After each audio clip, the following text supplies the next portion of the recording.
Hello, welcome. My name is Marion Fourcade, and I am really delighted to welcome you to a new semester at Matrix in our beautiful space. And finally, we seem to have a sizable in-person audience, which is a delight to my heart. So, as you surely know, if you've been visiting our website, we've been very busy. And today we are kicking things off in style with a panel on Stephen Collier and Andrew Lakoff's recently published book, The Government of Emergency. The book tells the story of how the United States came to understand emergencies and vulnerability through the analysis of experts from the Depression to the Cold War, through the Cold War. The panel is co-sponsored by Global Metropolitan Studies. And we are lucky to have both co-authors of the book with us here at Matrix. Andy has traveled from the University of Southern California to join us, but otherwise it's an all Berkeley panel. And actually, since Andy graduated from Berkeley's own anthropology department, he is really a Berkeley person forever. Absolutely. All right, so as always, I will mention a few upcoming events before introducing our moderator, who will then introduce our panelists. So next Tuesday, we will be hosting a screening of the film Maddalena by filmmakers Madiano Marchetti in collaboration with the Geography Department. The film, which is set in the agro-industrial interior of Mato Grosso, reflects on political power, race, masculinity, agro-industry, and anti-LGBTQ violence in contemporary Brazilian society. On Monday, September 26th at 1 p.m., we will be having an online Matrix On Point event about the rise of humanitarian technologies. And it's featuring experts from all around the world, really. We have people from Australia and from the UK. So we will ask questions about how the use of digital apps and other technologies in humanitarian aid have reshaped questions of privacy and human rights for recipients. And on September 30th, here at Matrix, we will host another Author Meets Critics session for Caroline Chen's book, Work, Pray, Code, which is about the intersection of life in Silicon Valley and religious practice. And you can see, of course, the rest on our website. So without further ado, let me introduce our moderator, Aihwa Ong. Aihwa is a professor emerita at the University of California, Berkeley. She explores how assemblages of technology, politics, and cultures crystallize emerging contexts of globality. More recently, she studies how Asian life science projects and Chinese experimental art mediate and transform global flows. I guess, is the author of several books, including most recently, Fungible Life, Experiment in the Asian City of Life. So without further ado, Aihwa, this is your turn. Thank you. And thank you. Thank you, Marianne. So the current, sorry. I don't need that, good. The current series of relentless crises raises questions about the nature and scope of the government of modern living. We know the welfare state can barely keep up with the proliferation of uneven life chances across the world. Meanwhile, governments are menaced by countless known and unknown threats looming on the horizon. So how can catastrophic events be predicted, regulated, or even tamed? How did a science of vulnerability develop in the United States? Do the expertise of emergency and the politics of precarity protect living, or are merely experiments with our fragile future? So these are some of the themes dealt with by the government of emergency. Let me introduce the co-authors. First, Andy Lakoff, who is professor of sociology at the University of Southern California, where he's also the founding director of the Center on Science, Technology, and Public Life. He's the author of Pharmaceutical Reason, knowledge and value in global psychiatry, and very importantly, pertinent to the subject, Unprepared, Global Health in a Time of Emergency. And of course, he is one of the co-authors of the current book under discussion. Stephen Collier studies city planning and urban governance from the broad perspectives of critical social science of expertise and expert systems. Collier's current research examines urban resilience as a significant new paradigm and practice in city and regional planning. He has conducted fieldwork in New York, New Orleans, and several other US cities, focusing on how urban governments are developing and financing resilience interventions. Now, the discussants, I want to call them critics, are Cathryn Carson, who is the chair of the Department of History here. Everyone's from Berkeley now. Before receiving a PhD in the history of science from Harvard University, she was trained in condensed matter physics. Her research deals with the intellectual, political, and institutional history of contemporary science, including theoretical physics and data science. She has served as an Associate Dean of Social Sciences, founding director of the Social Science Data Laboratory, and founding senior fellow of the Berkeley Institute for Data Science. In other words, she's the data science authority on campus. Michael Watts is an old friend, came to Berkeley. Not that old, but I take your point. And Chancellor's professor of geography emeritus and co-director of development studies on campus. He has taught for about 4 years about what I have done as well. He served as the director of the Institute of International Studies and was the director of Matrix during the pandemic year, I think. Among his books are Silent Violence, Food, Famine, and Peasantry in Northern Nigeria. He did Reworking Modernity, Capitalisms, and Symbolic Discontent with Ellen Pratt. The most recent book is Curse of the Black Gold, 50 Years in the Niger Delta. Well, Michael has held numerous positions in Europe and in the United States. He has served on the board of advisors of a number of nonprofits, including Food First and the Pacific Institute. He was chair of the board of trustees of the Social Science Research Council and has had multiple rewards. I can only mention the Guggenheim, Victoria Medal by the Royal Geographic Society, and the Berlin Prize by the American Academy in Berlin. So let us begin. I'll turn over to the remarks by the authors of the book. So I want to, first of all, thank Marion and the Matrix staff for putting the event together, and in particular, this really stellar lineup of interlocutors. Thanks also to Aihwa for serving as our moderator, and especially to Cathryn and Michael for being willing to engage with our admittedly long book. I'm going to begin with a brief description of the problem the book sets out to address and say a little bit about how we approached this question. Stephen will then follow with a sketch of the broad argument the book makes and also a word about the kind of intervention into contemporary debates we hope to contribute. Although most of the book is based on historical material from the mid-20th century, our research actually began with a puzzle in the present. We were looking into novel formations of security in the United States in the early 2000s in the aftermath of 9/11 and the anthrax attacks that followed. Formations like biosecurity and homeland security. We came upon a series of government plans, strategy documents, think tank reports, and so on, which we could not make sense of in terms of our familiar understandings of collective security, whether national defense or social welfare.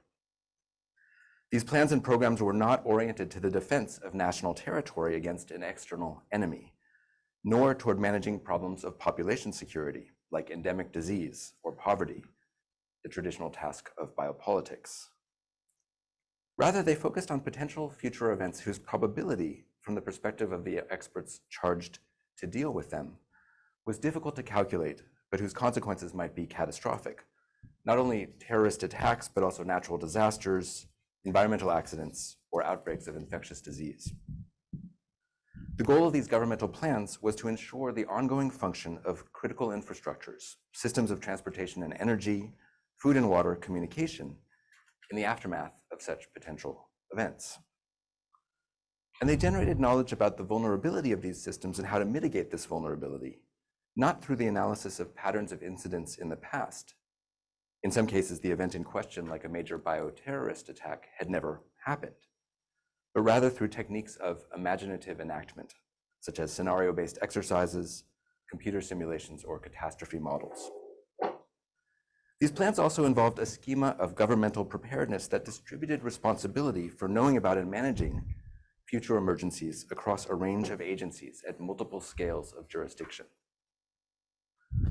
We came to call this formation of expert knowledge and political administration vital systems security, in contrast to sovereign state security or population security. And we found elements of it guiding practices not only in federal agencies like the Department of Homeland Security or the CDC, but also in local emergency management offices, as well as in multilateral organizations like the World Health Organization. As our project developed, we could see this form of political rationality in operation in governmental responses to a series of disasters, from hurricanes Sandy and Katrina to the more recent California wildfires, and of course, to the ongoing coronavirus pandemic. One might point, for example, to the category of essential workers, whose role is to ensure the operation of critical infrastructures during pandemic shutdowns, or to the current debate over whether the federal government should declare a climate emergency and what that might entail. In other words, vital systems security is arguably one of the dominant governmental rationalities of our time. Of course, to say that it is dominant is not to say that it is successful in achieving its aims. Indeed, it more typically fails, for reasons that we can get into in the discussion. But crucially, it provides the norms, such as resilience and preparedness, against which such failure is measured. And it is mostly taken for granted as a political obligation, even as it continually fails. But as Stephen and I found, it had not really been identified and studied as a coherent formation operating across a disparate series of potential events in a range of governmental and non-governmental settings. So this was really the puzzle that led to our book. Where had this way of thinking about and managing collective life come from? How, in other words, did the vulnerability of vital systems to catastrophic disruption come to be constituted as a technical and a political problem? The approach we took to this question was genealogical. We looked for moments in which what are now fairly ubiquitous expert techniques and governmental practices were invented, often for other purposes, and we traced how they were gradually assembled into a coherent schema or apparatus. We came to think of the birth of vital system security as a kind of event in thought, in some ways similar to the story of the taming of chance through the gathering of massive amounts of statistics about the population that Ian Hacking describes in the early decades of the 19th century. Our interest was in how a set of actors faced with a given situation constituted a new problem space. We initially thought the book would begin in the 1950s in the early Cold War, which is the focus of a lot of the existing literature on the origins of emergency management. And then we would track its migration forward into the present in domains such as epidemic response, disaster preparedness, and so on. In the end, we went in the opposite direction, back into unexpected and often obscure historical locations. So in reading the empirical chapters of the book, you will come upon settings like urban planning and progressive reform in the 1920s, interwar strategic bombing theory, which focused on mapping the vital nodes of an enemy's industrial production complex, New Deal economics, which invented a science for tracking resource flows through a national economy, and Cold War defense mobilization, where nuclear preparedness planners focused on how to ensure the survival of the population and the recovery of the economy in the aftermath of a nuclear attack.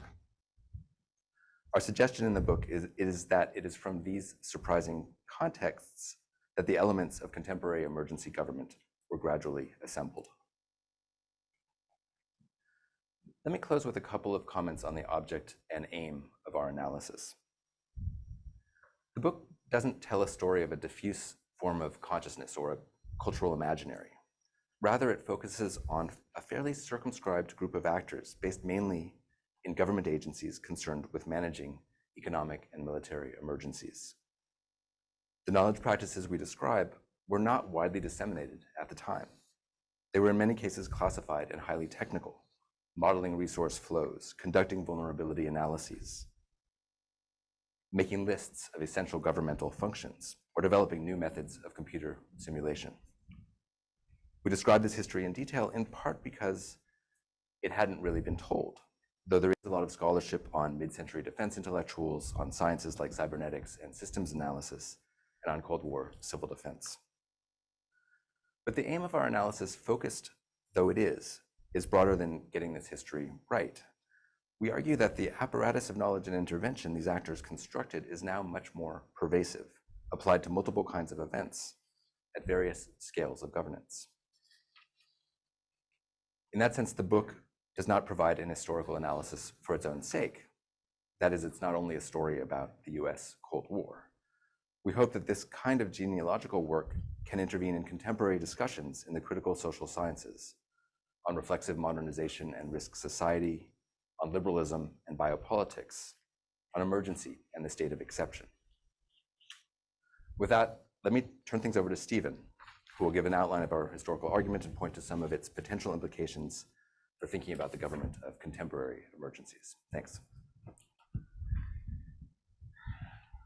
Well, I also want to thank Aihwa. I should mention both Andy and I are Aihwa's students, so we owe her multiple levels of debt over many years, and Michael and Cathryn and Marianne for putting this on. So as Andy mentioned, my remarks are going to more focus on the actual content of the book.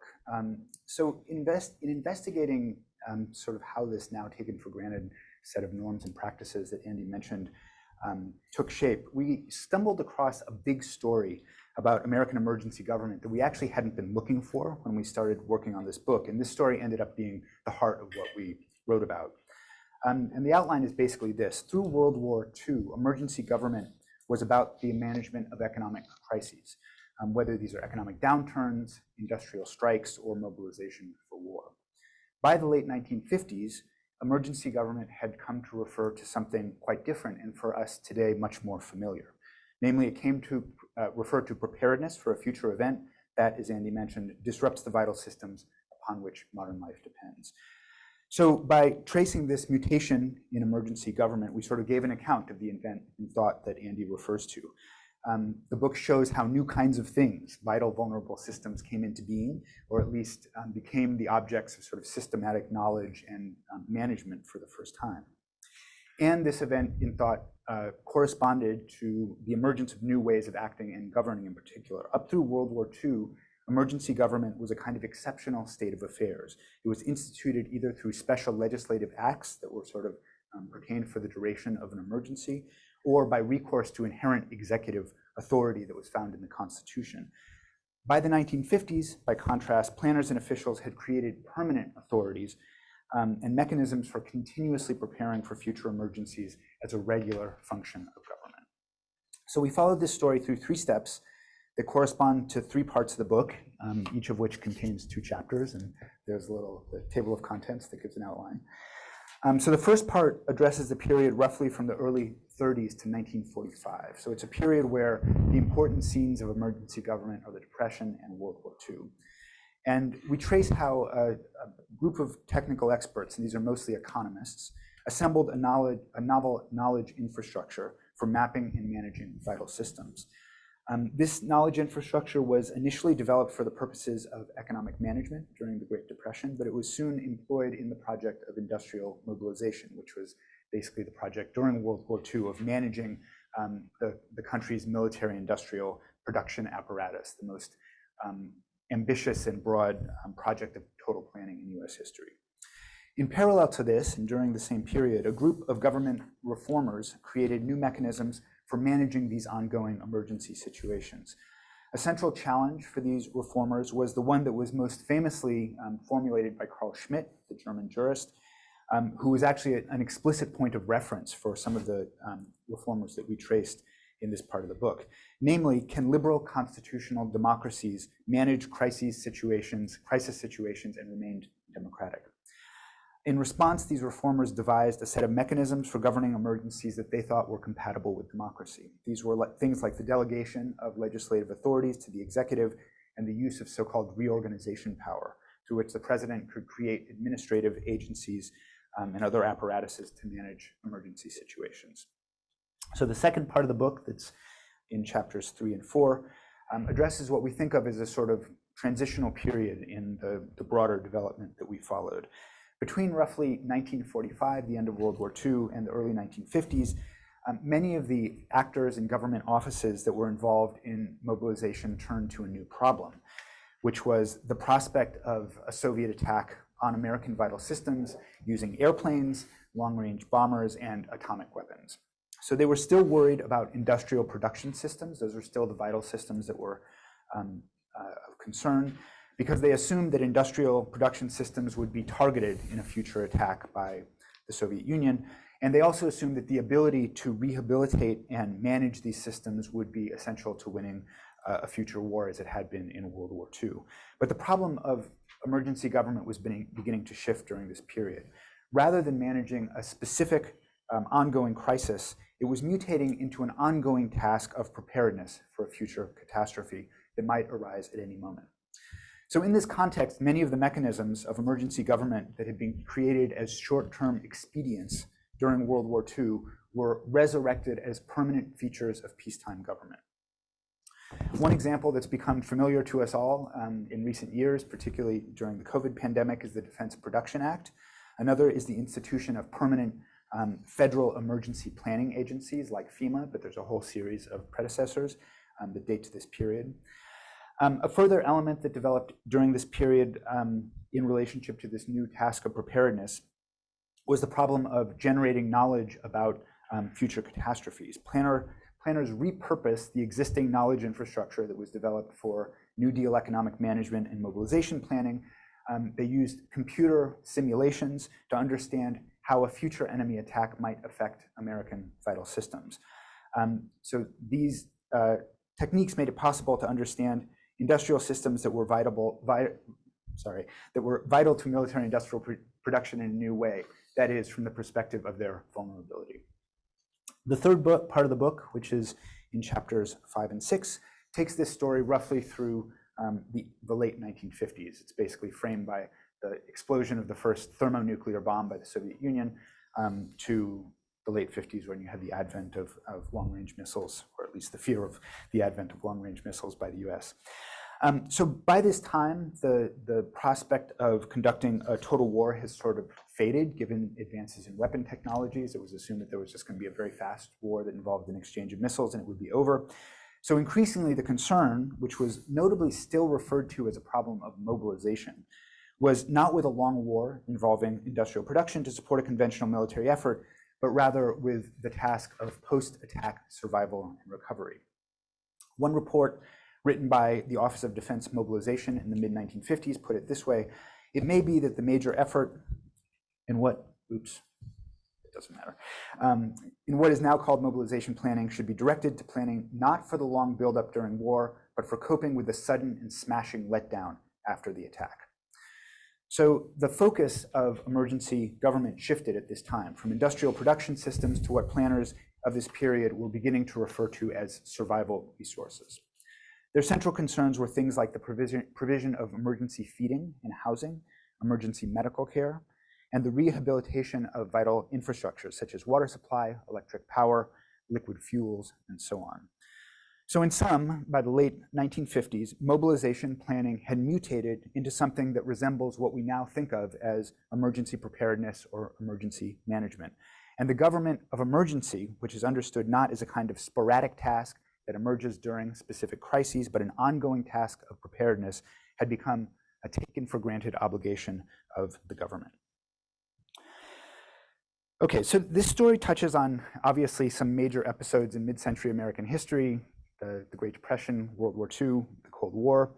And we actually think of this mutation of emergency government and the creation of what we refer to in the book as sort of an emergency state as itself a very significant episode in American political development.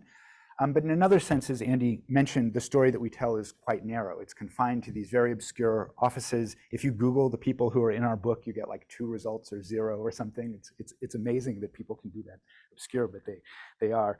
And of course, it's dealing with problems that today seem very remote from us. And there are various ways that we've thought about the broader significance of this story, some of which Andy's mentioned already, but I'll just talk about in a little more detail. So one relates to the diffusion of practices from these scenes of national security into a whole series of other domains.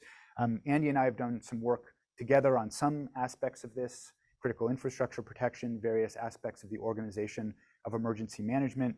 Andy's work on pandemic preparedness is another example of this. Vital system security is everywhere in pandemic preparedness, often in ways that are quite politically contentious, which might be something that would be interesting to talk about in discussion. And my own recent work, which has been on insurance and climate preparedness, is also very much related to the norms of vital system security. But beyond these specific sectoral developments, the book is advancing a broader sort of theoretical or conceptual claim about contemporary governmental rationality that's an important part of the motivation of the book that I just want to signal here. And it engages with a literature that has investigated, and Andy sort of alluded to this already, contemporary forms of what Michel Foucault a long time ago called biopolitics, which is basically the governmental management of health, welfare, and the conditions of existence of populations. And in recent decades, a central question in this literature, it's sort of a Foucauldian, post-Foucauldian literature, has been what are the forms of governmental rationality that have arisen in the wake of the criticism and partial destabilization of mechanisms of biopolitics that predominated in the middle of the 20th century, mechanisms of social welfare, economic management, and planning. And one well-known answer to this question is the analysis of advanced liberal governmentality that has been articulated by Nicholas Rose and various others. For Rose, it's important that advanced liberalism is a broader category than what most people think of as neoliberalism. It's not associated with a particular sort of political project of the left or the right. Instead, it's a set of understandings and ways of reasoning about government that have shaped the terrain of contemporary politics. So for example, it refers to critiques from both the left and the right of solidaristic forms of economic management and social welfare that emerged in the middle of the 20th century. And it also refers to various alternatives to these forms that are articulated both on the left and the right, whether they're found in the individual market agent, in the community, or in some other guise. I'm almost done. So we think about the emergence of vital system security as a distinct and parallel development in governmental rationality that is also a kind of successor and response to these mid-century forms of biopolitics.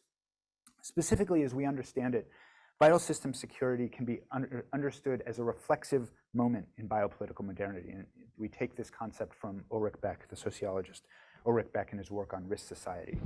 So the very systems that were created to manage the health, welfare, and conditions of existence of population, i.e. the key mechanisms of biopolitics, have now themselves been identified as sources of catastrophic risk. Our dependence on such systems creates vulnerability.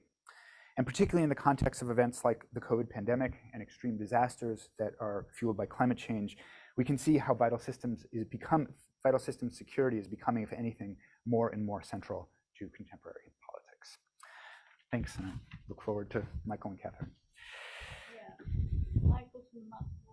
Thank you. Squeeze by now. There's a squeeze around here. May I move that off the podium? Yes, whatever. I think I'm getting out of here.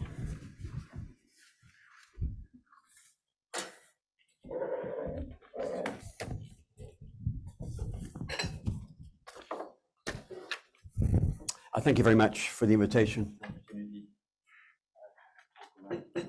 Stephen and Andy's new book, it's always a treat to read things by them.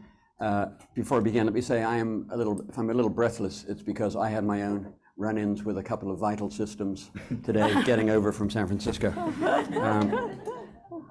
Let me begin by making the following point, that if you needed a ringing endorsement of the relevant saliency of emergency government on a global scale, take a look, just been issued, at the World Economic Forum's annual Global Risk Report. It's quite astonishing. What it is, it's an annual inventory and compendium of all of these vulnerabilities inherent in vital systems and the forms of emergency government, what they call effective mitigation that we do or do not have. All laid out, of course, as you can imagine, by the Davos crowd with, aesthetically compelling figures and so on. It's worth reflecting on that. Incidentally, that report says that the most effective and currently well-established mitigation measures are in the realms of, wait for it, financial stability and weapons of mass destruction. I leave you to reflect on that yourself. Let me open with a framing for the book as I see it. One way to think about the book is that it intersects with, or it speaks to, a body of work that sees crises, war, economic depression in particular, as crucibles or incubators or forcing houses for new ideas, new epistemic communities, new assemblages, new forms of governmentality. In that sense, it sits in some sense with the work of people looking at war economies. I'm thinking of David Nally, Sven Beckert. It sits with that work on the Depression, Ira Katznelson, Hannah Holloman's book, Disposals of Empire, the legacies of Cold Wars, Odd Arne Westad, and so on. But of course, they're concerned with those crises at a particular moment insofar as they are generative for particular forms of liberal governmentality, vital system security. There, they intersect with a body of work. I'm thinking of Michael Dillon, Mark Neoklukas on securitization, Nick Amin on catastrophism, Michelle Murphy on calculation expertise, Julian Reed on theories of life in the economy. So there's an intersection there. There's also an intersection because they dig into the entrails and the innards of the American administrative state, God forbid. And I would have, these figures who, as you just mentioned, one doesn't know very much about. Well, of course, we know a little about Rostow. We know a little bit about Kuznets, Miriam Rossiter. These, I'd love to have known more about that epistemic community. They're so central to your story, but they have legs, as it were. And of course, in that sense, it's sort of almost Weberian in its empiricism. And it also intersects with, of course, with all that work on critical infrastructures, Deb Cowan, and so on and so forth. So this makes for a fantastically heady mix. They're, of course, interested with a particular question, a particular genealogy, the way, as they put it, in a new way of understanding and governing the US from the perspective of the future catastrophe. In that sense, the book is, in fact, a history of the present, speaking to the planetary crisis we currently confront as inhabitants of the Anthropocene, or, depending on your preference, the Capitalocene, or the Plantationocene, or the Chulocene, depending on your particular choice of lingo. There's much to admire in this book, and I just want to mention a couple of things which for me were particularly compelling before I go on to do two things. I'm going to address a couple of issues that were triggered by reading the book, and then I have some questions. Just on what I liked about the book was that it really does delve into the innards of the security state and Cold War bureaucratics. Any authors that are prepared to take on the 47-volume strategic bombing survey, which they do, I would hold in the highest regard. The granularity of the narrative is compelling, but they're always tacking back to look at how the logics of future catastrophe run aground, so to say, or confound some of the founding principles and ideological convictions of American politics and political economy. And if I may, let me just say a word about Chapter 4. Some of you maybe read it, but if you haven't, Chapter 4 is a sort of, for me, it was a wonder. It addresses Cold War preparedness in light of the challenges of thermonuclear destruction through what they call the technopolitics of industrial dispersal and civil defense mobilizations. What do you do in the face of that type of nuclear or thermonuclear threat? The government, and these cast of characters who we know little about, tossed this question to a graduate student from Princeton. I'm not against graduate students, please understand, but it's sort of astonishing to me. That is astonishing to me. But what was even more astonishing was that relevant studies from the NSRB, from the Stanford Research Institute, a posse of atomic physicists, Truman's marvelously named Is Your Plant a Target, was focused on a radical industrial dispersal Imagine what this anticipated from Chicago, San Francisco, Los Angeles. It is absolutely mind-boggling. And Ansley Cole, the graduate student who went on to become a very distinguished demographer, as you all know, had this fantastic, in his report, had this fantastic piece of understatement saying that if you were to follow this, it would involve, quote, revolutionary interference, unquote.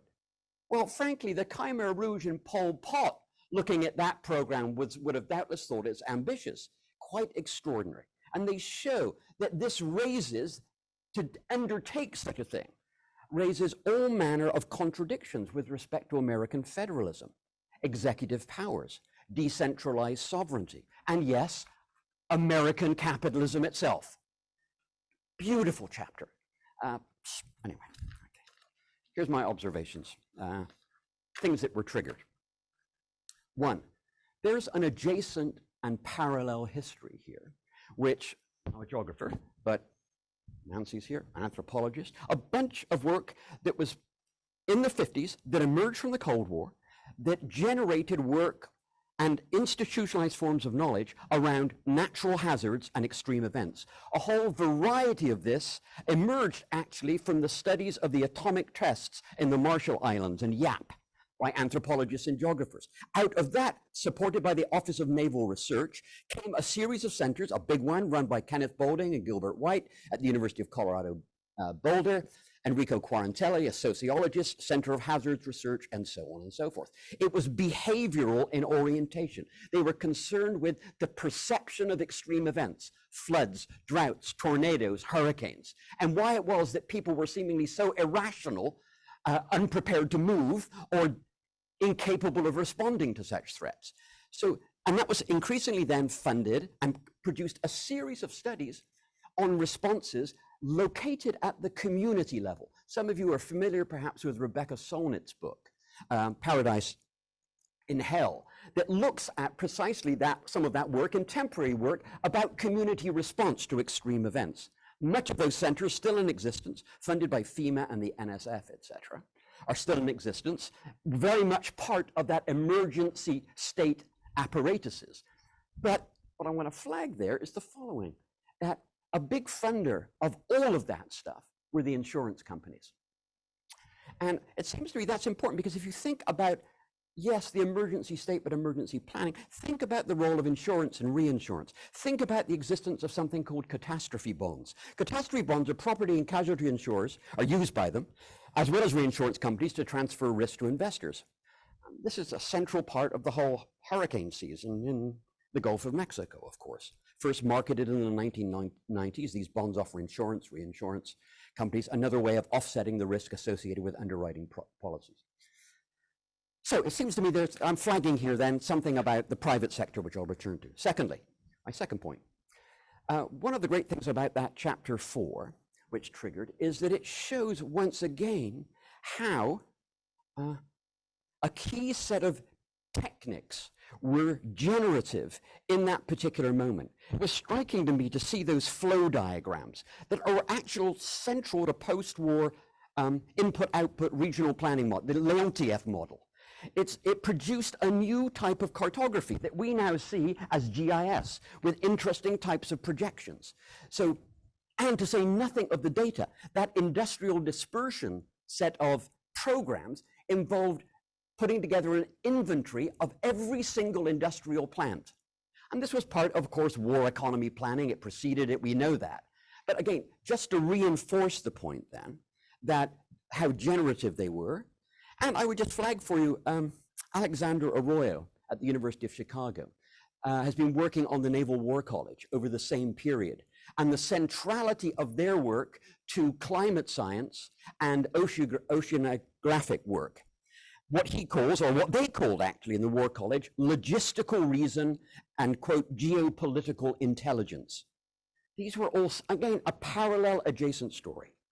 All right, questions, I have 5, I'll be very quick, I'm just gonna flag them. 1, I see this as a type of conjunctural analysis. And so then my question then is, the conjuncture of the Depression, the Cold War, nuclear threat is central to your story, 1930s, 50s.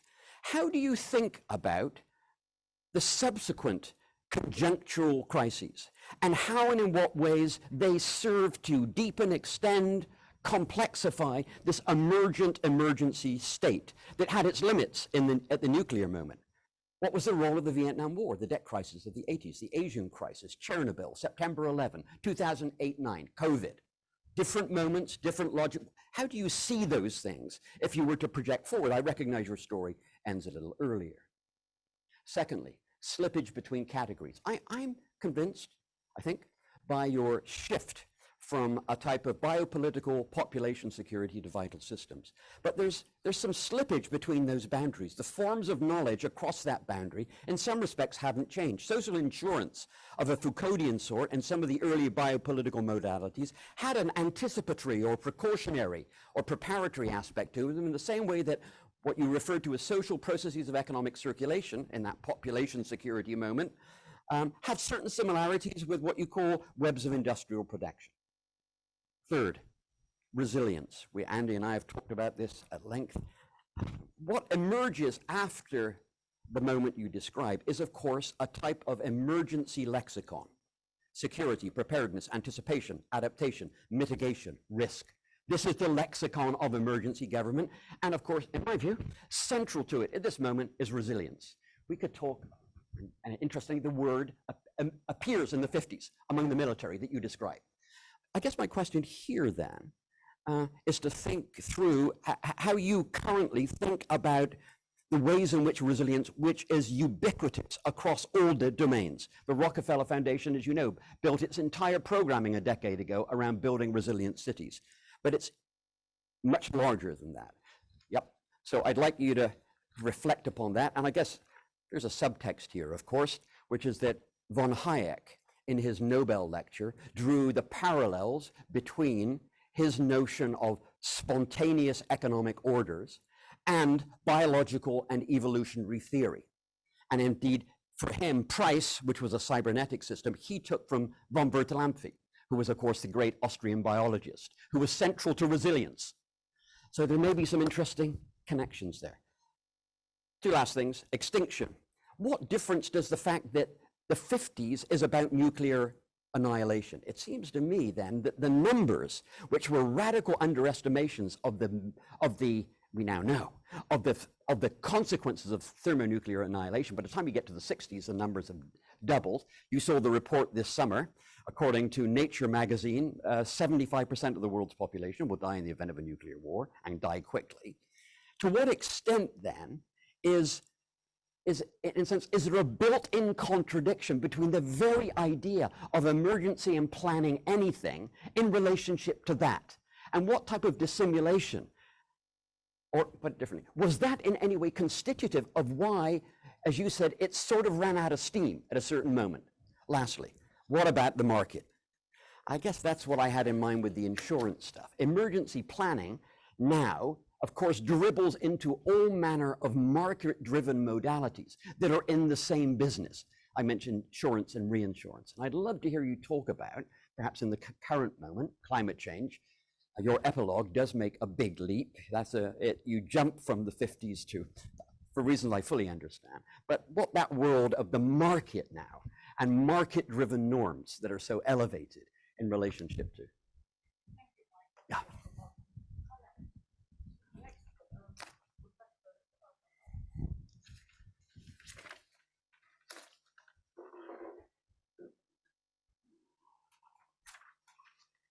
So let's see if I'm intelligible with the mask on. Is it intelligible? I'm used to lecturing with the mask on, so maybe I'll go like that. I'm going to comment really fully from the position of a historian. And from that position of historian, I read this book as a kind of story of the conceptualization and ordinary practice of securing threatened infrastructures, the ones that sustain collective life in modern societies. And for me as a historian reading the book, it comes across as I was trying to figure out, like, what are the three adjectives I would use? I decided incisive, careful, which might surprise you to be named careful by a historian, but I think this is a deeply careful book, and also far-seeing. how do I approach it? I'm a historian of the nuclear era, reaching into the contemporary period, who works especially on contemporary 20th and 21st century practices and thinking of the world that we manage technically. Technicality is interesting on its own terms, how we wrap up life scenarios in abstract language and concerns and build up repertoires of practice that come to operate as reason. I'm interested with you in the roles and practice of people who we produce, who do this for a living, what they see, what they do, and what they leave out. So from that lens, the subject matter of the book is nominally the system of industrial and urban modernity, the systems of industrial and urban modernity, not just how they grow or get built and crumble over time, but the possibilities of catastrophic breakdown and the cascading social failures that follow. And then you pay attention to the emerging expectation that it's the responsibility of government, of the state, to respond and mitigate, and probably most important, you tell me for your argument, prevent as far as possible that kind of breakdown through a kind of prophylactic planning called preparedness. One of the things that's really inspiring to me as a historian is how you lock into and add new strength to the contemporary attention to infrastructures. Infrastructures themselves are a kind of infrastructure of thought today, and we take infrastructure just for given as a concept, but it too goes back to this mid-century, 20th century engineering context. And specifically, you're looking at the kind of infrastructure that you call vital systems, the multi-layered and complex systems that sustain urban and industrial life, which is itself a mid-20th century notion of systems, as you know all so well. And then you look at those systems' vulnerability and the counter move of preparedness that you wrap up in the term security, obviously a term with meanings far beyond this text, like homeland security, new form of biopolitics. As a historian, I want to say I am deeply impressed by the history of here, and I really buy the argument that the crucial era, I'm speaking as a nuclear historian, and I think you got it right, the crucial era is 1930 to 1950, when our taken for granted approaches to emergency management and emergency preparedness come from. The historical events and the government institutions on the one hand that generated and managed crises, and the technical tools on the other, the compilations and assessments of data about distributed facilities and operations, understanding each part of a network not just on its own, but as part of this larger whole, and the modes of failure, catastrophic failure, triggered failure that are available. So this sort of technical practices of analyzing system vulnerabilities, scenarios, exploring the edge cases of breakdown, all of the different ways in which things can break down. So when you focus on this era from the 1930s up to 1950, where you have armies of troops or analysts or relief workers or economic managers trying to launch and steer major collective efforts, whether it's relief efforts after World War I, or the Great Depression, or heading into war mobilization. This is more interesting than the Cold War. I actually believe that now, having read your book. The Cold War, that over-the-top era of seemingly extravagant fears of mutual assured destruction in that really simple ideological contestation with communism. Instead, what you show us is how civil defense strategies, which historians have written about, actually come out of things like supply chain management. Those techniques of the 30s and 40s, the new sciences of administration, how the rationalities of modern government were constituted political rationalities, as Rose would say. So simulation techniques, speculative experiments to suss out the uncertain future, to make it more foreseeable, these kinds of analyses of flows and bottlenecks. This kind of, you insist on calling it genealogy, and I understand why, but to me it's simply good history. And maybe you'll want to tell me where you see the tension between those, because that might be one of my questions to you. I think this is just good history, admittedly, from a present forward, but why should history, I mean, from a present backward, but why should history be forbidden from doing that? What I find maybe most fascinating and instructive is the modes of grappling with crisis and catastrophe and emergency, both by the historical actors and by you as you're writing the book. And what do I mean by this grappling? You work between empirical material of the kinds that historians take as our raw material, and a particular kind of sophistication that recognizes the theoretical stakes, but doesn't take the simplest tack on them. Rather than sweeping diagnoses from above, you actually give us very careful studies of the assemblies of tools and practices in the historical record on the ground. So one aspect that stands out is how you explore managing emergency specifically as the work of the state. Because managing emergency in general might be a very curious and worthwhile topic, but when you bring it into the question about the work of the state, not as an exception, but as part of the ordinary functioning of normal government. Because as you show us during this period, there's an extended thread of reflection by political scientists, administrative theorists on the growth of the 20th century administrative state, and specifically the state that's called on to manage emergency situations through expert decision-making and executive direction, while somehow not tipping over into extra-constitutional exception. And so this theoretical background that you bring in lightly, but I can tell how deeply it's like built into the structure of your empirical claims. This theoretical background is one of the reasons why you make emergencies so rich to study.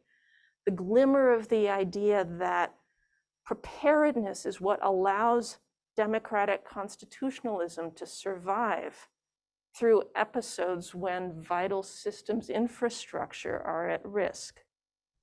That preparedness is what actually makes democracy possible, is one of the claims and one of the things that you study in the actors that you look at. So there's a lot more that could be said, and maybe you want to say about emergency powers, in particular in relation to the present. The audience might want to take that up too. One thing that seems to me a particular strength about how you work with emergency and emergency powers is that you follow the differentiated scholarship on Carl Schmitt. That is, you actually look at the folks like John McCormick and William Shoreman who highlight that Schmitt's emphasis on rational technical decision in situations of emergency is actually core to the work that Carl Schmitt, as complicated as a figure as he is doing in the 1920s, that then feeds into this study of administration in the US in the 30s and 40s. It's less spectacular than where Schmitt himself went as the crown jurist of the Nazi state, but it brings a level of nuance into the discussion of emergency that I think really allows you to match up with the nuance and complexity that you see in the historical record. That there are not folks who are Schmittians trying to impose dictatorship in a very simple-minded sense when they are doing civil defense planning. They are struggling with these notions too. The other aspect that to me stands out is how you watch and yourself engage in imagining and dealing with catastrophe. Catastrophes of the present day as well as of the past. And here, not simply the post-9/11 redirection of national security towards terrorism and internal enemies, though that's there, yes. And the continuity of homeland security and surveillance with the policing and control of groups that are internally pushed to the margins and disempowered and kept under control. All of that is there, sort of the surveillance state that is directed towards internal enemies.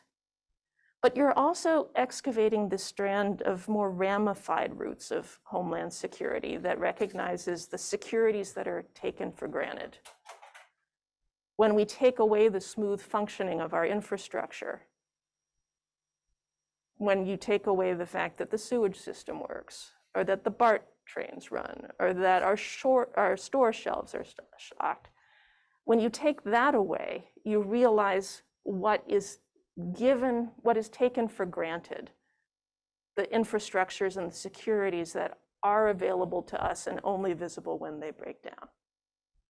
So as a historian, one thing I really appreciate about that, coming from the literature on the 1950s, is that rather than these extravagant fears of cities going up in flames and entire countries and populations wiped out, instead you look at the mundane imagination that's built into these rationalizing tools, the simulations, the risk assessments, the scenario planning. And I'll admit that as a child of 2 civil servants, I have a bit of impatience with folks who don't look at infrastructure work. Instead, look at the sort of most Strange-Lovian imagination and the irony of duck and cover in the 50s. What you do is bring it back to armies of people working inside the government to work out emergency management plans. So it's these routine armies of bureaucrats doing calculations, compiling data, making lists, mapping dependencies, updating inventories, assessing bottlenecks. It's those folks who actually make our lives, whether we see the infrastructure or not. So in closing, what I wonder is, what might be the hidden vulnerabilities of the preparedness approach itself? What do I mean by that? This desire and drive for detailed knowledge and planning. Where are the vulnerabilities of that approach itself? Because I ask myself, what gets left out of that when the world is mapped onto a set of cascading contingencies that should be documented and controlled and prepared for and administered from above? What happens when those analytical tools of control aren't actually adequate to the situation, as has become increasingly plain since, pick a date. Is it 2005? Is it 2008? Is it 2016? Is it 2022? I completely see how the mid-20th century took that mindset of pre-assessing all possible imaginable contingencies and vulnerabilities in order to manage them. They developed these tools. They are our instruments still today. Given where we've ended up, then I end up wondering where we might seek alternatives to those 20th century tools. Maybe from other people than those who had ready access into the agencies of the 20th century United States government. And maybe other models of social order and recovery than the high modernist state-centered one that was built up in the last century. Models that channeled the rationalizing technical contributions of some folks and left others way on the outside. So with that, I think we get to open it up to... Oh, the authors get a chance to respond. We have 2 hours to respond.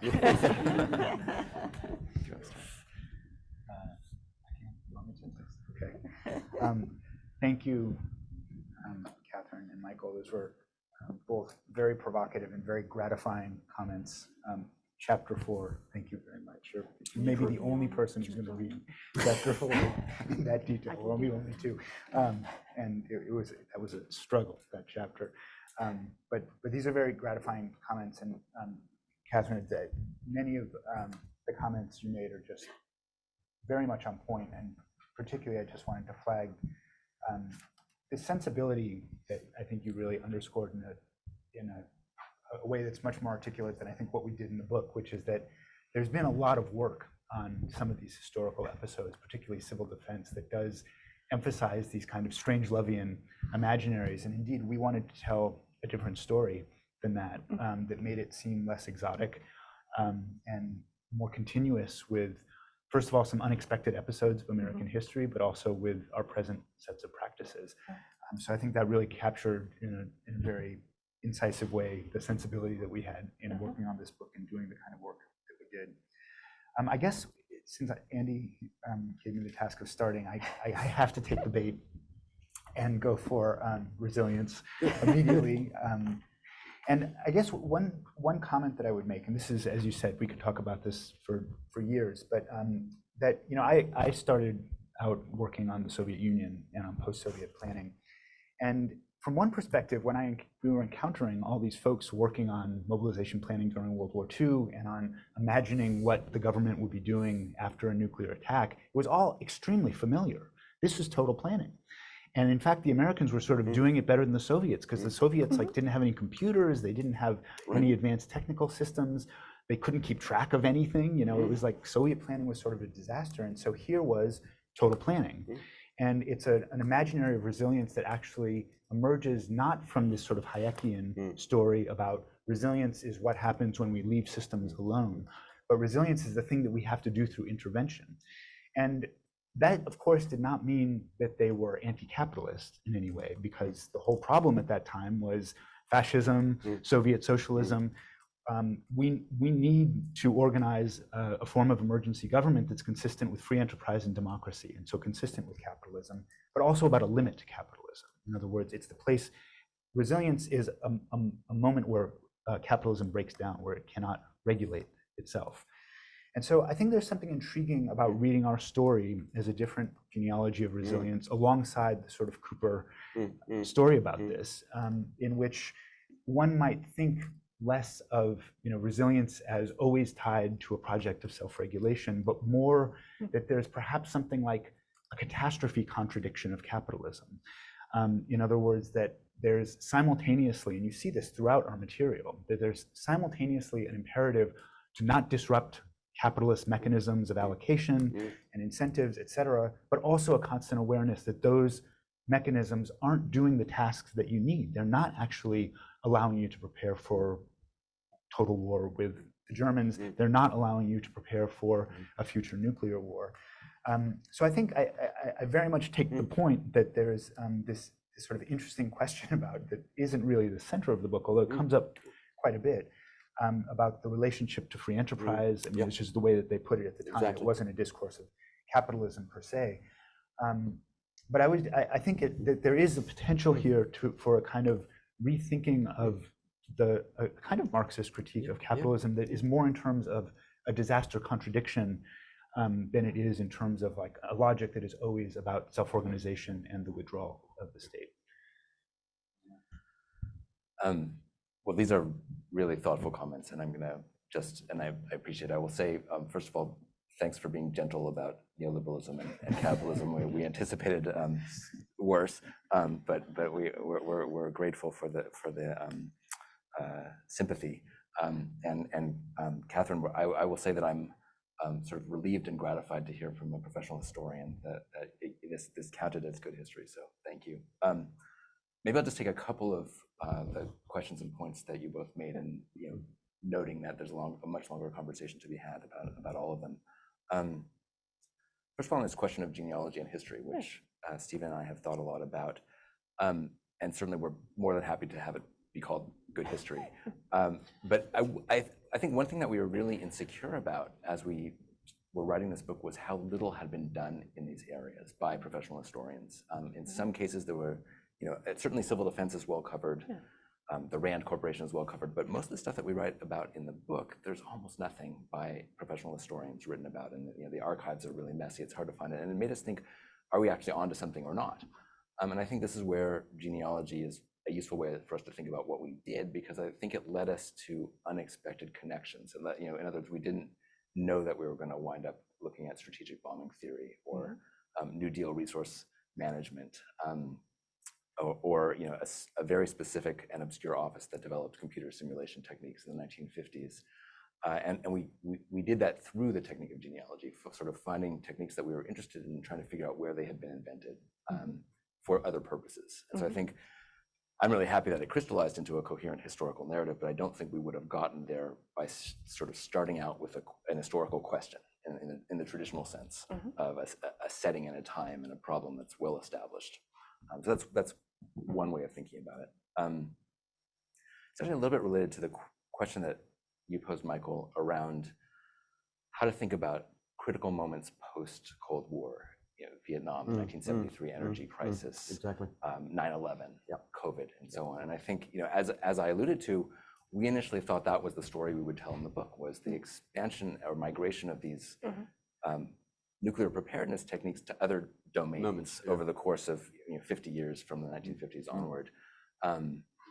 We're hoping that we'll inspire other people to take that on, because it's there are several books to be written about that. But I do think there's something to be said about the crystallization of something like an apparatus or a diagram for managing emergencies, and the way in which those techniques get repurposed and applied to novel situations.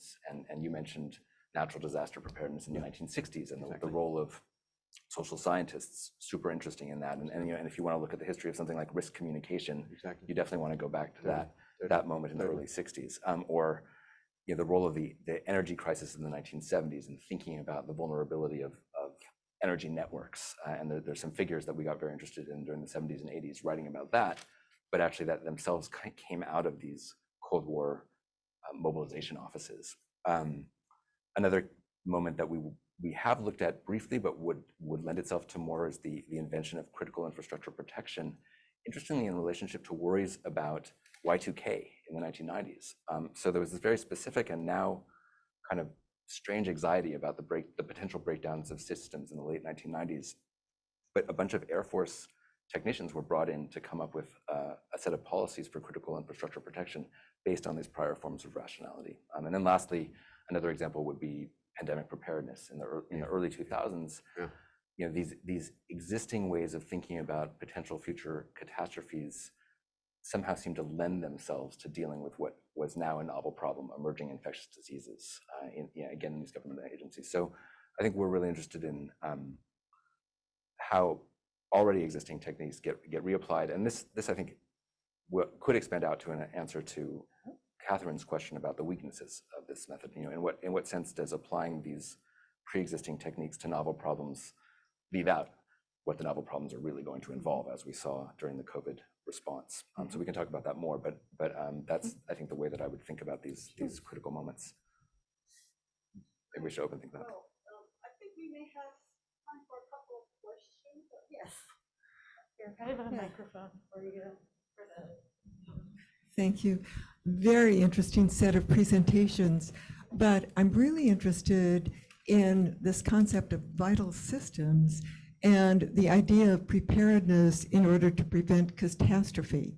So how would you characterize this process when the vital systems become global and the existing global governance strategies are honestly inadequate to manage them? And we can use the current COVID pandemic crisis as an example, or more so the war in Ukraine, where the UN Security Council cannot manage it when one of the perpetrators of the war is a member of the Security Council.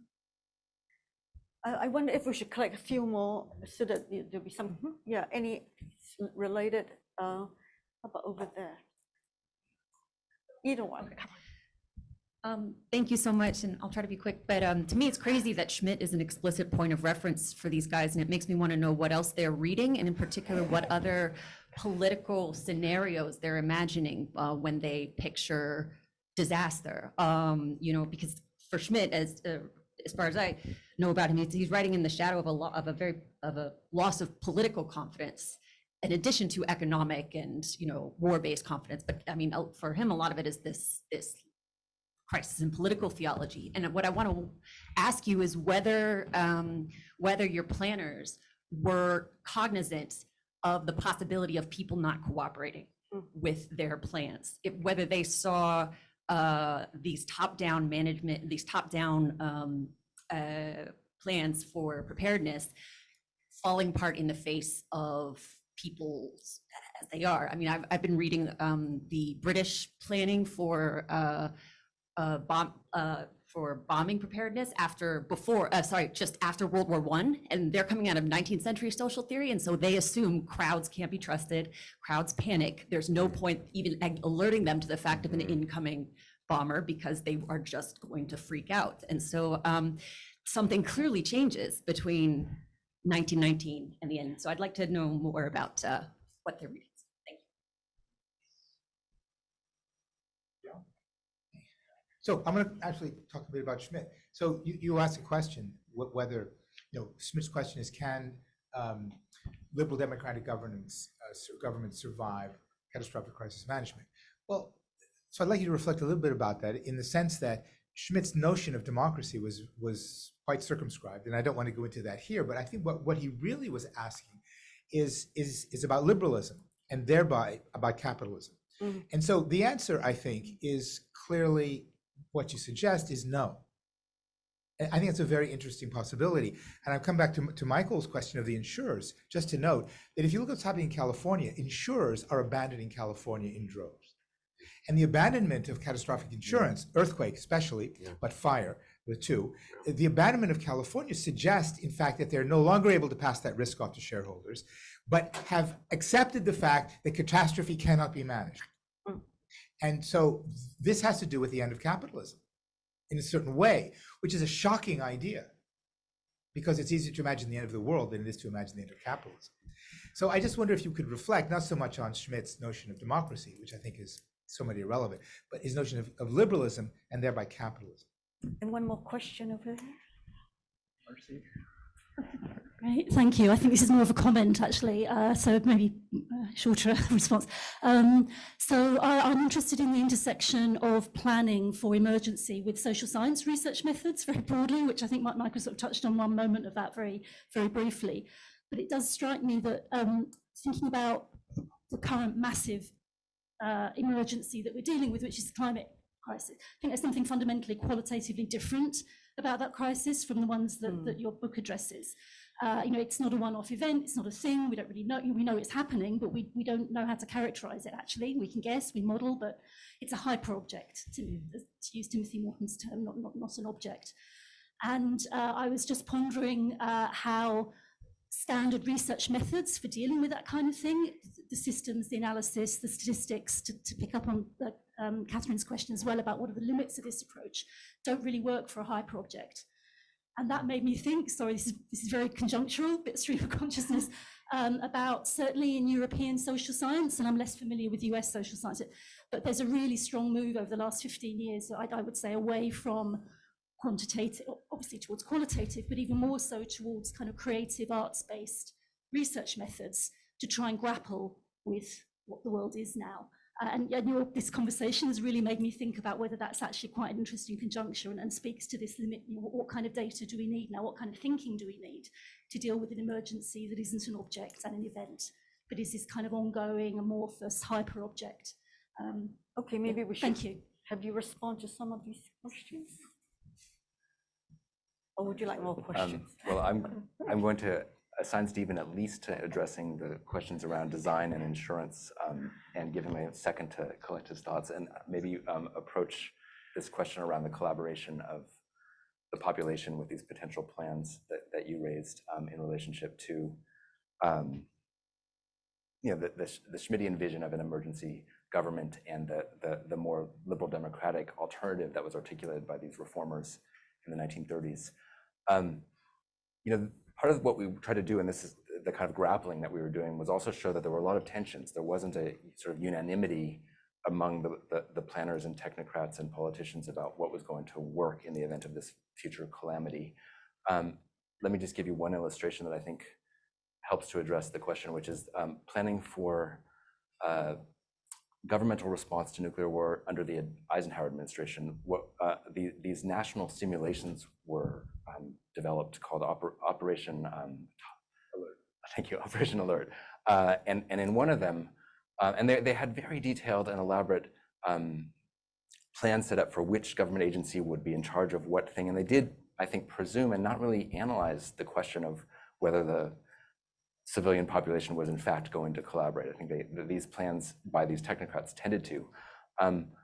Eisenhower, on the other hand, was quite suspicious of whether that was going to occur, and he thought there was going to be utter chaos, and in fact, it was going to be necessary to declare martial law. So he took it upon himself to go off script during this simulation, and instead of following these detailed plans of how to maintain civilian government during an emergency, he declared martial law.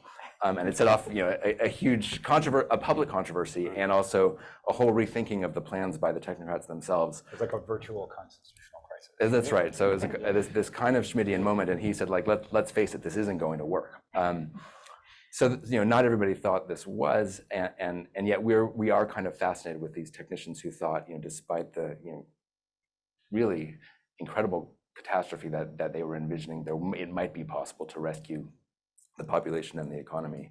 And so we stick with them, even though there was a lot of skepticism, and eventually, as Michael says, it ran out of steam. I mean, the civilian population lost its patience with this idea that you could survive nuclear war, but nonetheless, these techniques remained, and the knowledge infrastructure that was built remained. So much stuff here. I wanted to say something about Luis's question, which I think is actually, it's very interesting in terms of the historical material, although it wasn't really in the book, and it's very interesting today. So one thing that we don't really talk about is there was a huge international dimension to this whole question of security resources, which is that, like rubber in Indonesia was being cut off by the Japanese invasion. There were all of these different critical material supplies that were being cut off. And so a lot of the emergency economic planning apparatus was about a kind of autarkic project of economic management. In other words, we're going to be able to need to do this stuff internally in the United States or secure certain kinds of supplies. I mean, this is like an enormous, and so a lot of actually the post-war emergency economic management apparatus is also about that problem. There's like all kinds of provisions for dealing with domestic oil production and oil export, and it's all about ensuring that the United States doesn't end up dependent on international supply chains that are going to themselves constitute a massive vulnerability. And I think that sort of declines, and this is another important conjuncture with there's a whole story about, we have a stockpiling program to reduce this vulnerability. We have all these export controls to reduce this vulnerability, various kinds of subsidies for domestic production, and we slowly wind those down because of neoliberalism or whatever else you want to call that. And I think one of the things that's really, and that is part and parcel of the process through which emergency government stops being economic government. And part of what's so fascinating about what's going on right now is that I think we see a reanimation of emergency government as economic government, precisely as these problems of global supply chains are coming into focus again. And one of the really interesting things about the IRA that was just passed is it's a huge piece of industrial policy that is partially about localizing supply chains to reduce those kinds of vulnerabilities from global supply chains. So I think there's a very interesting way in which, like right now, in the last 6 months, there's a kind of reanimation of some of these problems that were really wartime and immediate post-war problems that are precisely about the vulnerability of global supply chains. So I think that's a very relevant and important comment. One thing that I wanted to say about this, I'm not sure I got every dimension of this this question about the limits of quantitative knowledge and the qualitative, et cetera. I mean, it's actually quite interesting that this is not, this is something that went back to the period we were looking at. They were very aware that there were no, like quantitative formalizations that were going to tell you exactly what you should do. And they were aware of the fact that actually the goal of their planning was not to come up with an optimal approach. It was to spark imagination, to become aware of contingencies. We talked a bit in our presentations about catastrophe modeling, which is a very formal, mathematical computer-based procedure. But the other important technique of knowledge production about the future was the scenario-based exercise. And the scenario-based exercise is about giving people corporeal experience of an event that that has never happened, and that won't happen, and they won't be able to experience until you're in this unique situation. And that's, it's very much about kind of affect, it's about subjective experience, it's about interpersonal relationships, and it's about a qualitative capacity to imagine situations much more than it's about some kind of quantitative rationalistic conception of efficient decision making or something like that. So I think that that whole problem is actually germane to the entire story we're talking about. There's three. Insurance? Yeah, I've worked on insurance, so I have some things to say about this. Yeah. Yeah, I kept thinking about the theory that would not die by Sharon McGrane, I think that's her name, and it was about how Bayes' probability, Bayes' rule, like emerged after World War II around the same period, and it didn't get to really take off until the emergence of computer modeling software like bugs in the 80s that allowed Bayes' rule to take off. And Bayes is about, your note about like subjectivities, Bayes is about introducing subjective probabilities into these risk calculation. And McGrane makes the point that that was the key theory that's driving all of this actuarials, like planning, logistical science, computer modeling, and now in machine learning and everything, like it's all Bayes' rule. And I think that's a really interesting piece underlying and parallel with your book of how Bayes' rule really has shaped all of this. And it's related to how like the diffusion of knowledge and the markets now, because all of these machine learning models are using this model Bayes' rule now. So I was just wondering, like, what do you think about like the importance of like Bayes and like computational modeling and processing and all of this? I do not. What I would say, I would suggest that that's a great empirical project.